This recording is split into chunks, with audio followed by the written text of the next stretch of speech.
All right, so our next video, we're going to look at what it looks like to view assignments that students have submitted and what it takes to record and grade those. So this is providing feedback and returning the assignment to the students. So we just finished up with the student view of what it looks like to open an assignment and then submit it. And so you can see this assignment is marked done for the student view. And so I'm going to slide over back to the teacher view, and we're going to go down to that particular assignment, and you can see that there is one that is completed and there are no students that are currently waiting on it.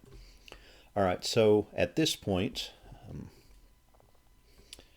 we're going to click on the assignment and it takes us into the student work tab. Without clicking on the assignment, you really can't get to this one. You can also pull up student work in your Google Drive. It does create a folder where all of that is stored, but really this is the best way to get to it, just simply because this is kind of an all-in-one section here. If you'll look, you see that we've got a point total here, so we could adjust that if we wanted to. We could make it an ungraded one, or we could change the value here if we wanted it to be worth 200 points if this were a large project, or if this were just a small kind of a participation grade. Okay, and so here it's asking us for confirmation that this is what we want to do. Students who have already received grades, they're going to be notified as well about this. So if you wanted to increase the point value of an assignment, it's going to push out that notification to them. Anybody that's already had graded work is going to get that notification as well. All right, so we've updated it.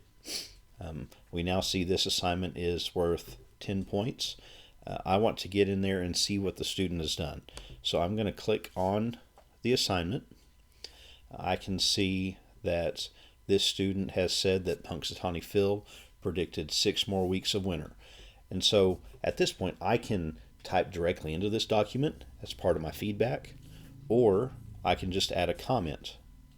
So I want to add a comment to this one, and you can see that it pulls up the plus when we start to highlight it. So I'm going to mark there and click on it, and then I'm going to say that this is the correct answer, and I'm just going to say correct.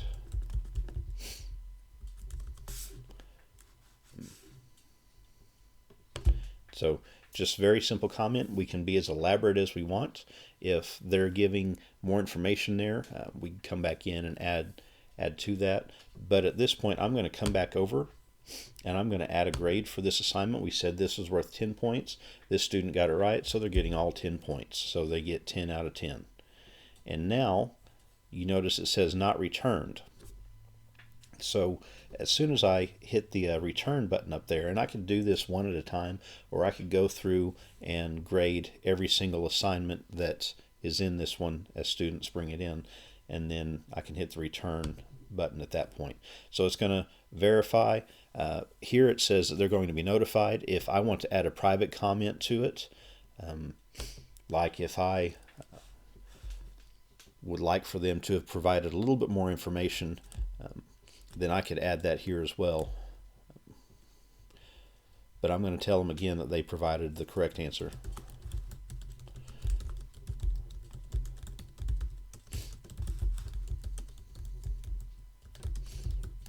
Now, I would have provided more feedback or more relevant feedback if this were an actual assignment, but this kind of gives you the idea of what can be done. So at this point, I hit return. That's going to send it back to the student. And now you can see that I've got 1 marked return. There are 0 marked done, 0 marked not done, and 1 is returned. So now let's shift over to the student view, and you can see that it's been returned, just instantly, and then you can see the point value again.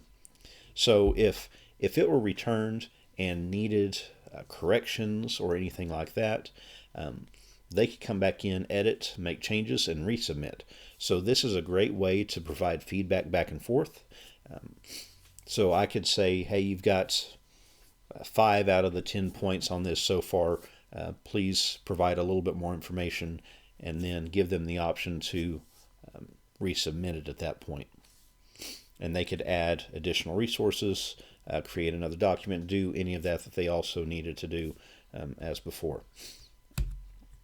All right, so that gives you an idea of what it's like to walk through the grading process. Of course, this is going to change depending on the length of the assignment and depending on the type of assignment that you're giving, but this gives you the basics of how to walk through and navigate that process.